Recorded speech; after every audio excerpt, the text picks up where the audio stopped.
I want to know stories, because this is going to sound like I'm asking for a specific number. I'm not. I want to know how many times you've called the cops in your life. When have you called the police? Because I had my notes over there, and what I was doing, my little thought bubbles, I like to do. I draw my lines, and I come up, and I got to cops somehow. I forget how. And then it sprung to my mind of how many times have we called the police in our lives, and what has it been for, and stuff like that. I remember once getting in a fight, like in junior high, with my friends at the house. I forget what disagreement, what argument we had, something to that effect or whatever. And I threw one of the friends out, and he wouldn't leave, and he was like banging on the door. And I picked up the phone and dialed 911 and like showed him that I was doing that. And then I hung up. And then 911 called back. And like, is everything okay? I'm like, sorry. I thought I fucked this up. Shouldn't have done this. Shouldn't have done this. Not a real 911 situation here. Could have been, though. Could have gotten violent. No, Eric wasn't going to start nothing. Could have come at you like a spider monkey. No, trust me. We were both fat. We weren't doing nothing. Nothing was happening there. Interesting. I don't know that I've ever actually called the cops. Really? Never? I've dialed 911, but not with the intent of calling the police. I've dialed 911 because there was like a fire. Like in my old, more for an emergency, but not necessarily because I felt like it was a life-threatening, like someone with a gun needs to show up right now and like shoot someone or tase someone or accidentally shoot someone when they meant to tase them.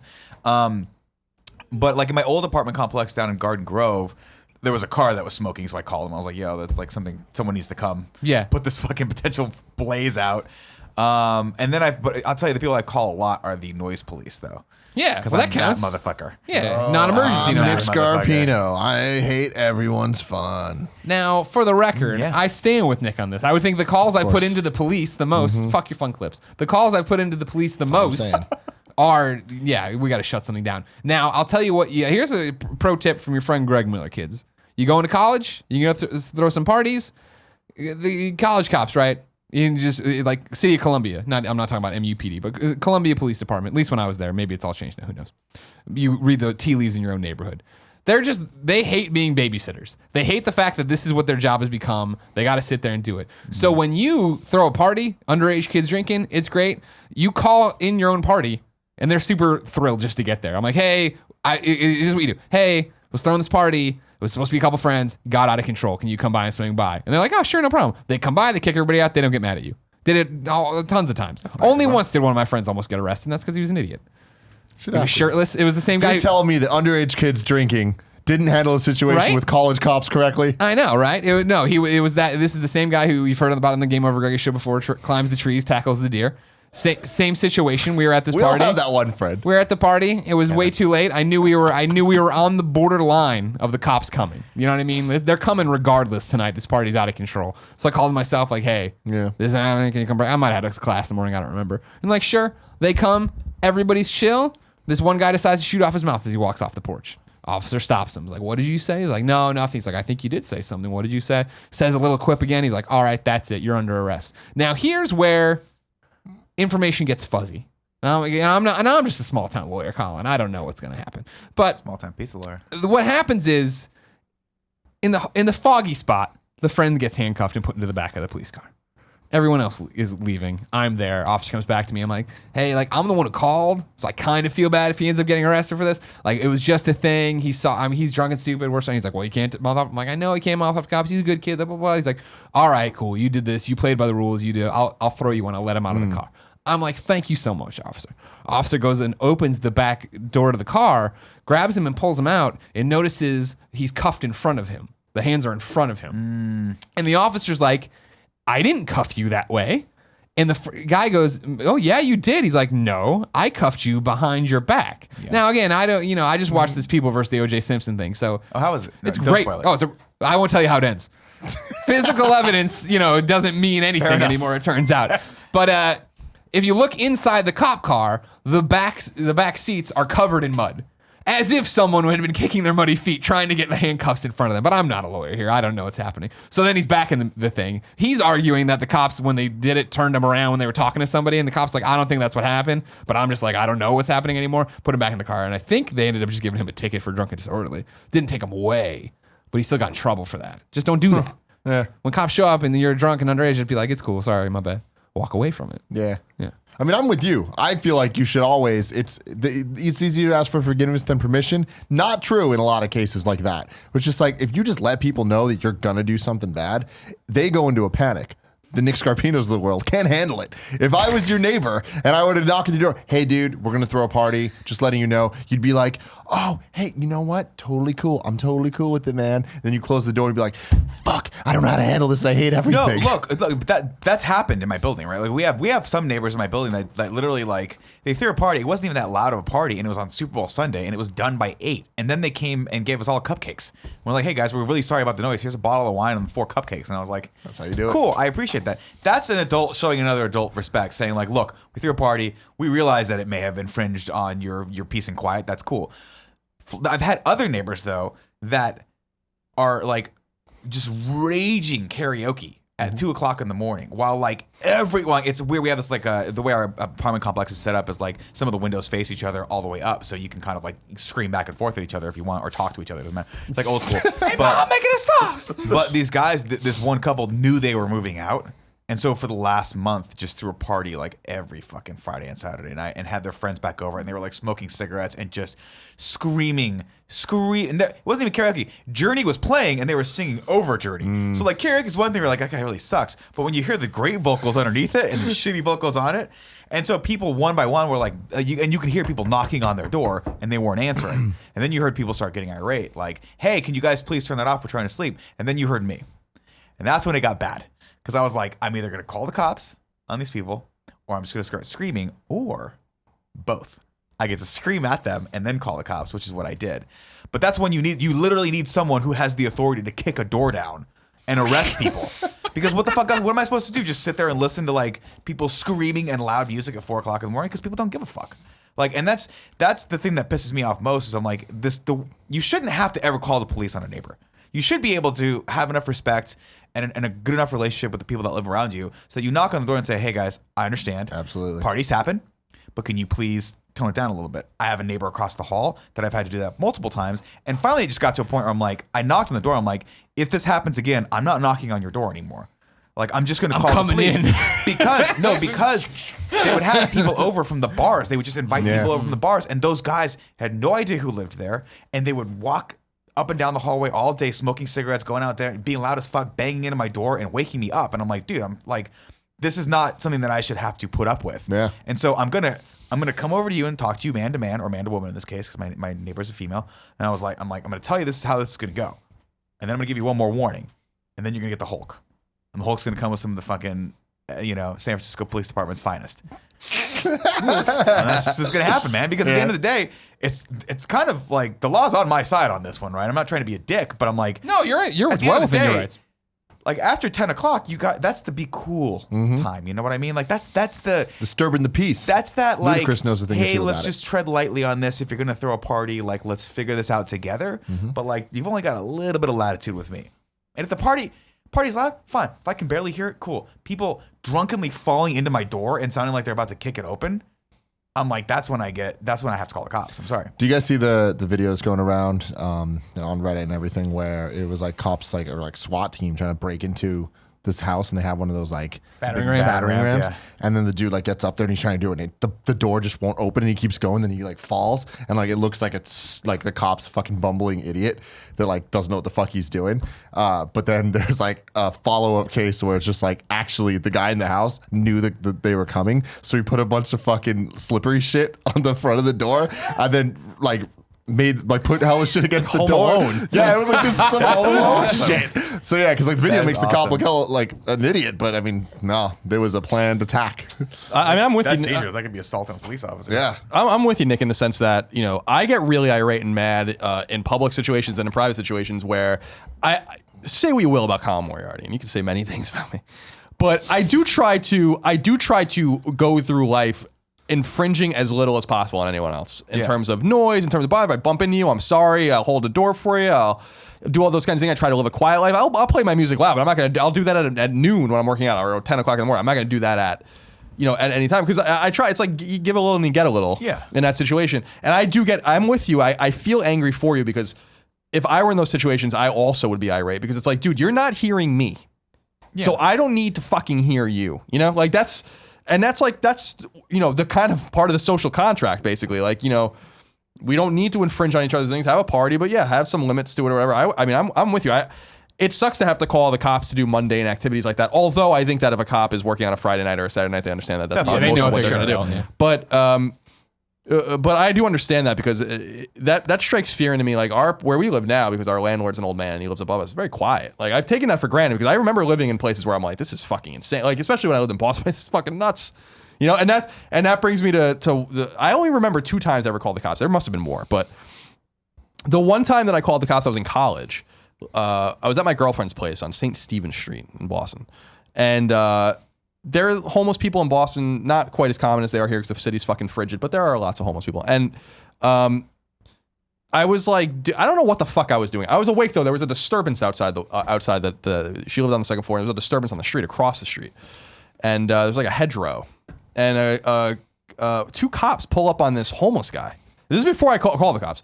2 cops pull up on this homeless guy, are kind of hassling him, and then I don't remember quite what happened, but one of them like pushed him into the like. It was like in the middle of the night, they didn't think anyone was watching them, right? Like, and pushed this homeless dude into like the bushes and were like kind of like hassling him. I'm like, I don't know what this guy did, but I don't think he did anything because they didn't arrest him. They ended up driving away later on. But I remember turning to my girlfriend and being like, what the fuck is this shit? Yeah. Like, this isn't, and I called the cops on the cops. And I actually very distinctly remember being on my flip phone and I was like, tat, tat, tat. And the 2 cops turned around and I was like with the phone to my ear. And they like a minute later, I got into their car and left. And I remember talking to the people that they were Boston cops. I remember being routed to NUPD's like thing or whatever. Because you're area code? Because like St. Stephen's, Huntington, Symphony, these are all like Northeast is a massive school. So in the middle of a city. So I think that like Boston PD and whatever, like based on your geography, they just kind of assume. You think they had beef? Was it like Super Troopers? Probably. It was probably like Super Troopers. But I called and I remember reporting them and being like, yo, I really just saw like a cop assault a homeless man. Like I'm not like sure what the homeless man did, but that wasn't kind of cool. And then actually the second time was not too long ago. It was like a month or 2 ago. With that car? Yeah, I was watching. What the fuck was I watching? Golden Girls. No, I was watching the Amanda Knox documentary on Netflix. Oh yeah, and with Erin, which is pretty good. Still don't know if she did it or not. And hear this calamitous crash outside our house, like where we all used to work, and I look outside and a car is upside down outside on the street, but there's no other. Like there's no other car. There's no like other car being down. The car's just literally upside down. I go outside. Well, actually, at first I call the cops and I'm like, people are already starting to gather. Lights are going on. It's like probably 1 or 2 in the morning. And I call the cops and I was surprised and shocked actually that it seemed like I was the first person to call the cops, which is what we always talk about. Like no one, call the cops, but no one actually does. I was like, they're like, what happened? And I'm like, well, here's where I live and this is the car. And I don't know if anyone, car just fell for this guy. Erin actually runs outside, which I was like really impressed with because she's a nurse. She's like, I'm like, and I looked at this car. I'm like, whoever's in that car is fucking dead. Like, just totally dead. Woman walks out of the car, ends up being totally unscathed. Don't really know the situation. Could only describe her as one of the ditziest broads I've ever met in my entire life. That's just the perfect description of her. And is sitting there being questioned by the cops. Don't know what the whole situation was entirely, but certainly lucky to have escaped with unscathed. When you're talking, didn't you say that like when you first got out there, she was like, maybe I'll just run or something to that effect? Yeah, she was like, yeah, it was really weird. Like she was talking to some of the neighbors and stuff, and like, I don't know if she was drunk. I don't know, like, presumably, I don't know how the fuck you even flip a car. I have no idea how you even like. That's the thing. Is like, how do you flip a car, Kev? I'm sure you know. Overcorrect, right? You're without hitting anything. I mean, you just take the turn way too hard. She's going straight in that intersection, right? No, it's before you get to the intersection. It was literally right in front of the house. She must have been like, oh man, I'm going the wrong way and need to flip a bitch, and just took that really. Did you hear screeching at all? That bitch really. I just heard like a crash. That seemed like it was a 2 or 3 car. With no screeching. No screeching and no other damage. The car across the street that was parked there got nudged, I think, but like that wasn't the cause of the crash. Anyway, this woman was a fucking idiot. And I remember walking out there. She was talking to some neighbors and was like, I think I'm gonna. Well, no, she's like, I remember. You see that raccoon? Because I remember she was talking to like the guy across the street, whatever. Like, and everyone's like, who the fuck is this woman? And I remember being to her, I'm like, you are gonna make your life really, really bad if you try to leave the scene of this, whatever the fuck happened. Clear, like in my mind, I'm like, clearly you're drunk. So, and you're lucky no one else got hurt. But she was just ditzy as the day was long. And I remember this other car like pulled over, and I thought that maybe they were involved in it. So I remember taking a picture of their car and their license plate. But apparently they weren't, and then they drove off. But I was going through my phone pictures not too long ago, and I'm like, what the fuck is this picture? And I'm like, oh, it's it was these two Asian kids that were in a car that were just, I guess, making sure she was okay. Maybe, I don't know. She didn't implicate them. But that was the last time I called the cops, and you know, like, you know, when you meet I met her, I'll never see her again. I knew her for a minute of my life, right? Yeah. But you just get that vibe somewhere. I'm like, you're a piece of shit, and I know you're a piece of shit, and you're lucky that no one got hurt from like whatever the fuck you just pulled. Yeah, you know, you crash mommy's Mercedes, wherever daddy's Mercedes, wherever the fuck it is. The fuck off my block. Last time we don't have that shit in the sunset. Get out. Last time I called the cops, it was because of a car in front of our house too, but it wasn't an accident. It was just that for some reason Portillo woke me up at like 6:30 to go outside, and I walked him, and I noticed this dude sitting across the street in his car. And when I left for work at 9:30, the dude was still sitting in his car out there, and I saw him watching me the entire time. And I'm like, that seems weird. Maybe that's in my head. And like I walked around the block, came back, and he was still like very clearly watching me. I was like, this all feels awkward. And I went in there and came out. And when I noticed he was still watching, I was waiting for an Uber, so I crossed the street and did like the best I could to act like I was like fucking with my phone, but just took a photo of his license plate. And as I got into the Uber, he was leaning out the window of the driver's side looking at me. I was like, hey. He's like, hey. And I got in, drove, and I let the Uber go for like 5 minutes. I'm like, hey, you might double back to the house real quick. I want to see something. And he was still just sitting out there. So I went back inside just to make it look like I came back for a reason. Not that I'm a psycho, focus on him. And then I throw him off the trail. You're the crazy one? Yeah, exactly. You're the crazy one? Drove back in the car, and then I called the non-emergency number. And I was just like, hey, like, probably nothing. Yeah. Some guy's just been sitting out there forever though, and he's giving me the dagger look. It's creepy. And they're like, we're gonna go shoot him. And I was like, thank you. Oh shit. My mom had that actually in our neighborhood. There was a car that was there, and there was just someone in the car for like 2 days straight. And she was like, what's going on? And she called the cops, and they basically, without saying so, were like, no, that's a cop. Like, it's a stakeout. So like, Jesus fucking Christ. We heard about a Matt Scarpino in the neighborhood. Yeah, gotta watch this shit. Somebody's gotta take him I feel like I've told this story before on the show, but to make it quick, at Comic-Con last year, I had to call the cops because dead guy. Yeah, I was like walking back, and like for anyone that's been at Comic-Con, it's essentially there's the convention, and there's just this one street that like feels like it never ends of just bars on bars on bars. So you just drink all night, and then you walk back to the hotel room, and it's just like you just walk straight, and eventually you hit it. But you walk past a whole bunch of drunk people, and as I was doing that, like I look over, and there was just this dude like laying on the sidewalk with his face like kind of turned up against the wall. He was turned up? He was way too turned. With a bottle of Sky vodka, like one of the big ass bottles of Sky vodka, broken all around him, and just blood coming out of his head. Like next to things. So just alcohol, blood, and this dude like fucking mangled against the wall. And like it was pretty clear what happened, where either he got hit in the head with the bottle and then hit the wall and fell down, or more likely he was walking with the bottle, drunk, tripped into the wall, hit his head, and then it all crashed down. But I'm like, everyone was just walking by him or like looking at him and like just taking pictures and shit. And I was just like, fuck. Like, because everyone was super drunk. I was really drunk at the time. And I'm like, I'm so tired. I want to go home, but I need to call the cops. Like, I have to fucking do this. So I did. I had to wait for the ambulance, do all that whole form filling out and all that shit. I'm like, I don't know what the fuck happened, but I see this guy. And then, yeah, I don't know. You were so drunk, it turned out just to be a mannequin. Yeah, who the fuck would know? But then this has been a whole other calling 911 stories that like I don't want to tell and aren't fun. They're the bad ones. But this is a very Tim story. And again, I might have said this on the show before in a different context, but this is a perfect example of Tim Gettys making mistakes, turning them into good things. It was me and my little brother, Cool Greg. Cool Greg? We were really young. And we were at my elementary school. It was after hours. We're kind of just like playing around and stuff because, you know, kids do that shit. Yeah, of course. Kids play. Playing handball, playing foursquare, playing whatever. There's a whole bunch of us, right? We're going over, and it's like, you know, when you're the older brother, you try to like convince your younger brother to do dumb shit. Tombstone pile drivers. It was around the time where it's like people heard, it's like, oh, if you have the magnifying glass, you can like hold it against the sun and it'll like start a fire, like that whole thing.